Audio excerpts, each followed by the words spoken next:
In light of this being a sad, solemn, but celebratory day, I decided to do a slower paced video. Gonna get some things around the league, but first we gotta deal with these Philadelphia Eagles and unfortunately our departing words for one of our greats. What's up, it's your boy Cintron coming back at you with another analysis video, and I kid you not, that's my real name. Not gonna go super hardcore today, but we do have to address Jason Kelce. So him to Nick Sirianni, I can't wait to watch the flowers reblossom. Jason Kelce, as he was announcing his retirement, gave another vote of confidence in Nick Sirianni, calling back to the Eagles coach's notorious flower speech from 2021. And before we get started, let's just say it was a beautiful career to watch happen here in Philadelphia. Definitely, I agree with Jeffrey Lurie, the owner, that a city and a player couldn't have been a better match for each other. The way he played for us and the heart, he put on display each and every Sunday he suited up. Yeah, he's gonna be a Hall of Famer. Hopefully, first ballot 2029 when his time comes. But man, just give all the praise and the flowers to Jason Kelce. He deserves them all. Just such a great guy, and it was sad to see him go out on this note. Made it rough, but I know that it was, it's tough for him to walk away. But him leaving us with this, and I may disagree with him. I'm not a player though, so I'm outside of that locker room. He has a unique bond with all those guys. He said, seeing a 4'8" guy in Darren Sproles play the same sport as a 6'8" guy in Jordan Mailata, just, where else does that happen? Yeah. Quite interesting. All walks of life come to that locker room. Sorry, I got a little sidetracked there. But Jason, he's supporting his head coach, former head coach, his fourth one, Andy Reid, Chip Kelly, Doug Peterson, and now Nick Sirianni. He gave his shout outs and praises to each and every one of them. That being said, he's being a good teammate, by supporting guys in that locker room, and a good player in supporting his former head coach. It's not empty words. He truly believes it. Jason Kelce speaking about Nick Sirianni. Sometimes the flowers get knocked back a bit, but the roots remain. I can't wait to watch it reblossom next season.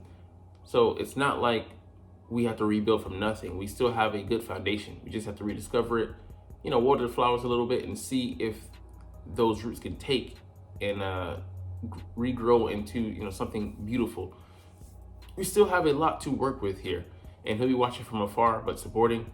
And it's not just empty words. You see the youth that we have. We still have talent at a few key positions littered across both sides of the defense and offense. Of course, it's going to be different without him here, but the roots, but the culture that he helped cultivate here is not dead. So it'll be interesting to see how soon that revitalization happens, but there's a strong belief that we have what it takes to be highly competitive next year. It'll be sad that we're doing it without 62, but having that confidence coming from him definitely means a lot.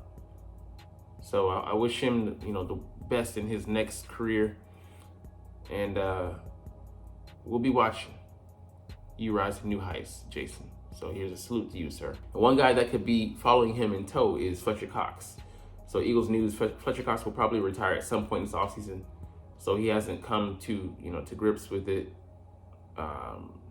Maybe him watching Jason. Maybe him watching Jason.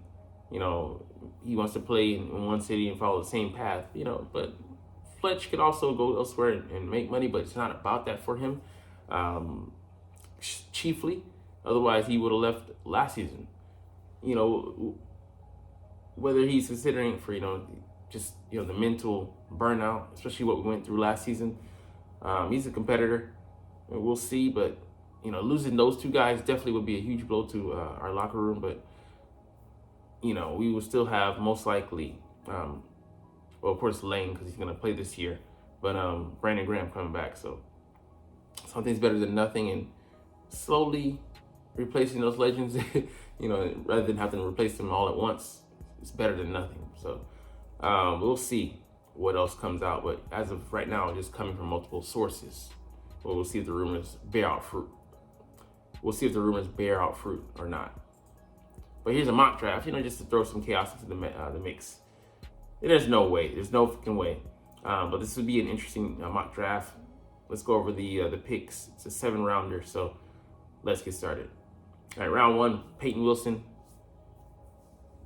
Even I think this is too much of a focus, unless the draft plays out like they want it to later on. But he would be the perfect pick. Put in the middle, I'd put N'Kobe at will, which is perfect for me. He has some athleticism, some speed to him, and he can be a fast-flowing guy. And he can cover, a little bit. He's limited by some size as far as the reach goes.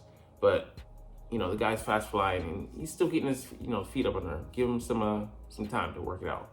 But the measurables he had: 4.43, 1.53 10-yard split, jumping out of the gym. I think he had like a 40-inch vertical. It's crazy. And a great broad jump. He's explosive. Older at 24, but if his body holds up, it'd be a great pick. And but even I would have them going with Cooper in the 2nd round, the linebacker out of Texas A&M. Be a little bit of a downgrade, but I don't see how he ever spending the 1st round pick on a linebacker unless he's just God himself. All right, Kyrie Jackson would be a solid pick in the 2nd round. Developmental guy for us to sit on the bench and learn from Slay. Maybe Bradbury this year, who knows? How Vic Fangio sees him is the key part of the deal. But, he'd have a chance to come and compete with the younger guys as well. Get better, learn for a year or two, and then hopefully take over. Cameron Kitchens, despite his slow 4.65 40, definitely still a top safety prospect, if not the top prospect, and he would give us a ball hawk there. In the event that either Sidney Brown or Reed Blankenship don't pan out, we'd have a guy here ready to start in a couple of years and play, deep key depth role, or he might start out right out the gate, given his smarts. So who knows? This would be the value pick of the draft for us. Patrick Paul.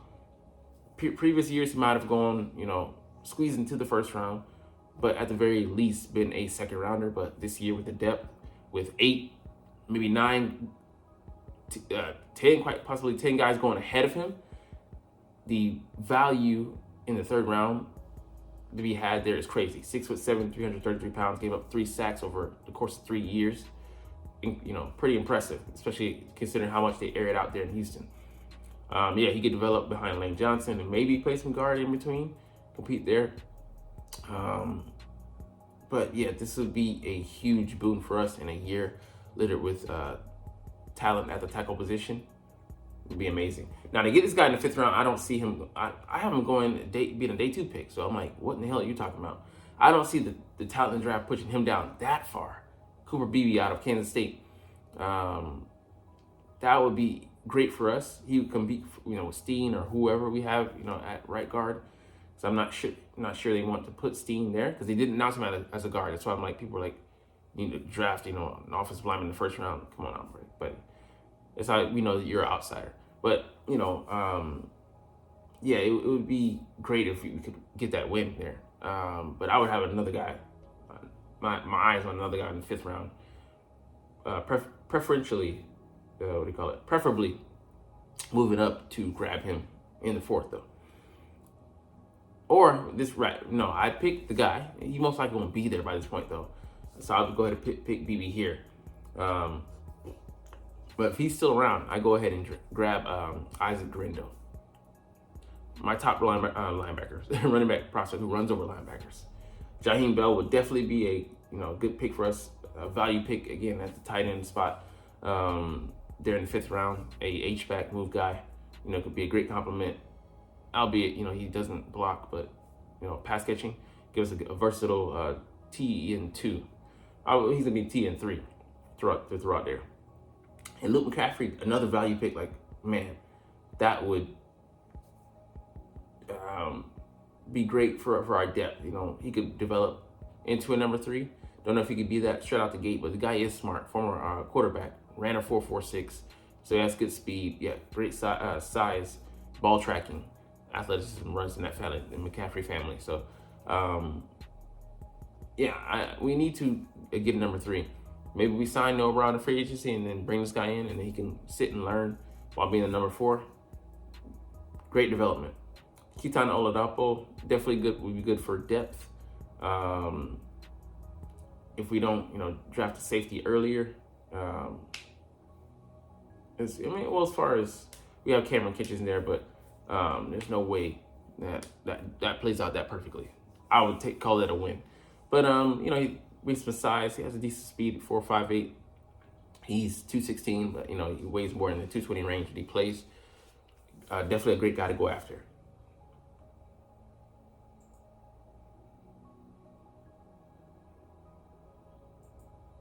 All right. Broncos informed Russell Wilson he will be released. For me, this is crazy. They have to pay an insane $85 million over the next 2 years in a dead cap hit. The record for most money ever to be paid out. It's just crazy. They didn't want to work with the guy. They didn't want to deal him or try to. They knew. Teams wouldn't be willing to get anything. I'd be willing to get anything back for him. But nobody was going to want to pick him up with that contract. And he wasn't going to be amenable to, alter it. Give him his money though, because it's 30+ million this year, but 50+ million on the books. That's going to effectively kill them for years to come. This hangs over their heads, and it just nails home that, the most crucial position, the most expensive in football, you got to get the decision right. Otherwise, you're going to be paying for years to come. But it's a win for Russell as far as he gets paid $39 million this year without having to even lift a finger. And he's going to get paid on top of that, whatever he gets paid from the team that he eventually goes to, Atlanta or wherever. But, man, I wonder who was this motivated by. No, Sean Payton had a heavy hand in it, but how could you handicap your team like this? I'm so glad this isn't the Eagles. All right, our last thing we'll close out with looking at the contract that this guy got.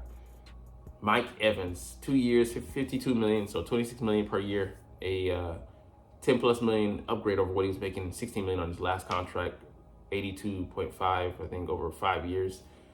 Crazy, man. But yeah, these guys, they get paid. They get paid, man. He's only still only 30 years old, already on a Hall of Fame track with the 11,000 K. He's put up 80 touchdowns.